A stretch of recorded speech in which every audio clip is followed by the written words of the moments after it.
في هذا الفيديو غادي نهضروا على ضرب القاضي اللي كان في حومة أزبزط، وغادي نعرفوا شكون هما العلماء اللي ارتبط اسمهم بهذه الحومة، وكذلك اهم المعالم اللي كاينه في هذه الحومة.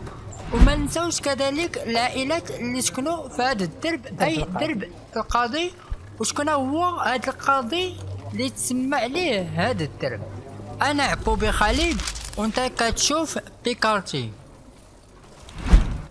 درب القاضي بحومة أزبزط، سبب التسمية ديالو كترجع لسيدي محمد بن عبد الله الرجراجي، هو فقيه وقاضي تادلة. فيه 4 ديال الدروبة متفرعة، وهو درب الشماع ودرب أزنتي ودرب شريفات ودرب جديد. وحومة أزبزط فيه بزاف ديال المعالم، نذكر من بينها الزاوية الدرقوية واللي تتوسط السويقة واللي كان أسسها محمد الشرايبي. كذلك كاين سجن النساء واللي تحدث عليه الناصري في كتاب الاستقصاء، وقال كذلك انه تتعرف بسجن المصباح، وكذلك بدار الدقة او دار الثقة. وكاين اللي تيقول ان دار الثقة كاينه قدام السقاية ديال المواسين. واما سجن النساء فكانت تحبس فيه النساء النواشز، وكانت فيه واحد المدرسة تاع اليوسفية، مدرسة اليوسفية في درب زناتي.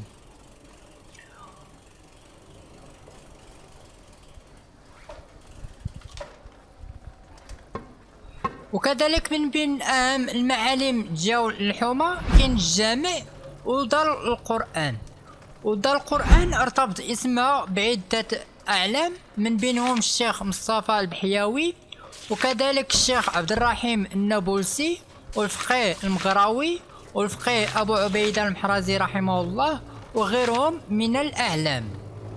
الحومة اللي معروفة كذلك بالعلماء والفقهاء كالعلامة الفقيه محمد بن علال المراكشي، والحاج محمد الرخا، وكذلك الفقيه السليطين، والفقيه بسم الله.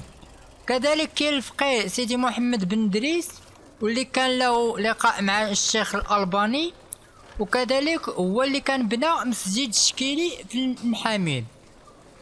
وهذه هي مدينة مراكش اللي معروفة بالعلم والعلماء، ماشي بالقص والنكات. الدرب كانت تسكن فيه اللاعب المولوديات المراكشية واتحاد سيدي قاسم، واللي كان فاز بكاس افريقيا في 1976، وهو السي عبد الله الصماد. من بين العائلات اللي ارتبط اسمهم بدرب القاضي كاين عائلة سميط، وعائلة صديق، عائلة عدولة، كذلك كاين عائلة ركيك، وعائلة الطالب، كاين عائلة العربي، عائلة تركماني، عائلة جدار، وعائلة صماد. وما ننساوش كذلك عائلة متوكل وعائلة الإدريسي، وكذلك عائلة بلقزيز وعائلة الدراز، ودار سليطين، ودار بدرانة، ودار الخليفة. وأما دار البارودي فهي دار القاضي. كذلك كاين عائلة الشرايبي، وعائلة الحاج ثابت، وعائلة المتحفظ، وعائلة العراض، وعائلة بن أحوال.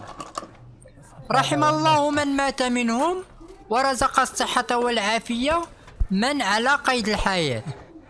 ما غاديش تدز حد لكن كيدون داير عريض صحية لا ترجع مابقاش تدز.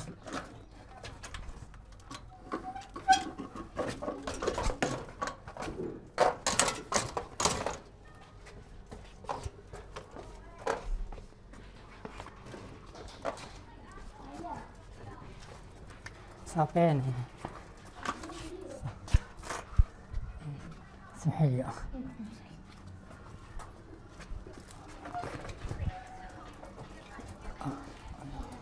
وإلى هنا تنتهي جولتنا.